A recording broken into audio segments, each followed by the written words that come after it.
नमस्कार बंधुरा मानवीर रान्नाघरे आपनादेर सबाइके स्वागत जानाई। आमार आजकेर रेसिपि आमसत्त्व पोलाव। आमसत्त्व पोलाव आमी आगे एकबार देखिएछि किन्तु एकटा एकटु अन्यरकम भावे करेछि, ओई जोन्नो रेसिपिटा शेयार करलाम आपनादेर साथे। तो एर जोन्नो आमी 200 ग्राम आमसत्त्व नियेछि आर 2 ग्लास चाल धरुन निয়েছি, মানে 2 গ্লাস মানে মোটামুটি 500 গ্রাম ধরুন।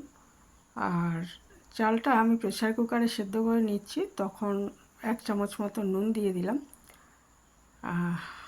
তারপরে এই দেখুন একটা সিটি দিয়ে আমি ভাতটা করে নিয়েছি। ভাতটা কড়াইতেও করে নিতে পারেন, তা প্রেসার কুকারে খুব ভালো হয়। জলটা হচ্ছে যে 2 গ্লাস চাল নিলে হ্যাঁ 3 গ্লাস জল দিতে হবে, যেহেতু বাসমতি চাল সেই জন্য জলটা একটু কম নিতে হয়। এমনি সেদ্ধ চাল হলে 2 গ্লাস চালের জন্য 4 গ্লাস জল, আর বাসমতি হলে 2 গ্লাস চালের জন্য 3 গ্লাস জল নিতে হবে। ভাতটা আগে করে নিতে হবে। তারপরে আমি কড়াইতে ঘি নিয়ে নিয়েছি 2 চামচের একটু বেশি। ঘিয়ের বদলে সাদা তেল আর ঘি মিশিয়েও করতে পারেন। ঘি অবশ্যই দিতে হবে, না হলে ভালো লাগবে না খেতে। তো আমি পুরো ঘিতে করতে পারলেই ভালো হয়। তারপরে ঘিটা গরম হয়ে গেলে এখানে আমি একটু গরম মশলা ফোড়ন দিয়েছি, এলাচ, দারচিনি আর লবঙ্গ। তারপর ওটা মশলাটা ভাজা হয়ে গেলে একটু কাজু ভেজে নিচ্ছি আর একটা কাঁচা লঙ্কা কুচিয়ে দিয়েছি। তো একটু ঝাল দিলে স্বাদটা একটু ভালো হয় আর কি বেশি, সেই জন্য আমি কাঁচা লঙ্কা একটু দিয়ে দিয়েছি। আর কাজুটা একটু ভাজা হয়ে গেলে কিশমিশ দিয়ে দিলাম। আর এর মধ্যে আমি কিছুটা চিলি ফ্লেক্স ব্যবহার করব আর একটু ঝাল হওয়ার জন্য আর কি।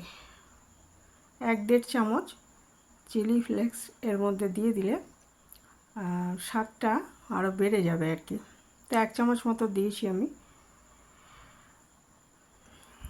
আর নুন আর দিচ্ছি না, কারণ আমি ভাতটা করার সময় নুন দিয়ে দিয়েছিলাম। যদি প্রয়োজন হয় সামান্য একটু মেশানো যায়। তো এবারে আমি ওই ভাতগুলো অল্প অল্প করে নিয়ে মেশাতে থাকবো। এর সাথে দিয়ে দিচ্ছি চিনি। 3 চামচ মতো চিনি আমি ব্যবহার করেছি 2 গ্লাস চালের জন্য। পোলাও তো মিষ্টি হয়, তবে এটা আমসত্ত্ব দেওয়া হবে, আমসত্ত্বর মধ্যে চিনি থাকে, সেই জন্য একটু কম দিলেই চলবে আর কি। আমসত্ত্বর মধ্যেও তো মিষ্টি থাকে, চিনি থাকে। খুবই সিম্পল রেসিপি, কিন্তু খেতে অসাধারণ হয়। যত রকমের পোলাও হয় এটা তার মধ্যে আমার অন্যতম প্রিয় রেসিপি বলা যায়। আমি যতবারই করেছি এটা ততবারই ভালো লাগে। তো এবার আমি আমসত্ত্বগুলো টুকরো করে রেখেছিলাম, সেগুলো এর মধ্যে দিয়ে দিলাম। দিয়ে এটা খুব ভালো মতো মিশিয়ে দেবো। পরে কিন্তু আর গরম মশলার গুঁড়ো দেবো না, কারণ আমসত্ত্বটার একটা খুব সুন্দর গন্ধ আছে, সেটা এই পোলাওয়ের মধ্যে খুব ভালো লাগে। বেশি গরম মশলা হলে সেই গন্ধটা চাপা পড়ে যাবে। ওই জন্য প্রথমে যা একটু গরম মশলা ফোড়ন দিয়েছিলাম, আমি কিন্তু এমনি আর কোনো গরম মশলা মেশাইনি। আমসত্ত্বর গন্ধটাই এর মধ্যে অসাধারণ লাগে। তো এটা আমি খুব ভালো মতো মিশিয়ে দিচ্ছি।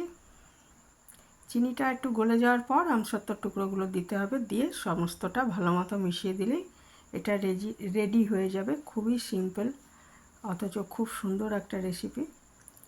তো আমার তো মনে হয় এটা নিরামিষভাবেই এটা খেতে বেশি ভালো লাগে। আলুর দম বা নানা রকমের পকোড়া, হ্যাঁ ডিমের চপও খেতে পারেন এর সাথে। নানা রকমের পকোড়া খাওয়া যায়। এখানেই শেষ করলাম। ভালো থাকবেন।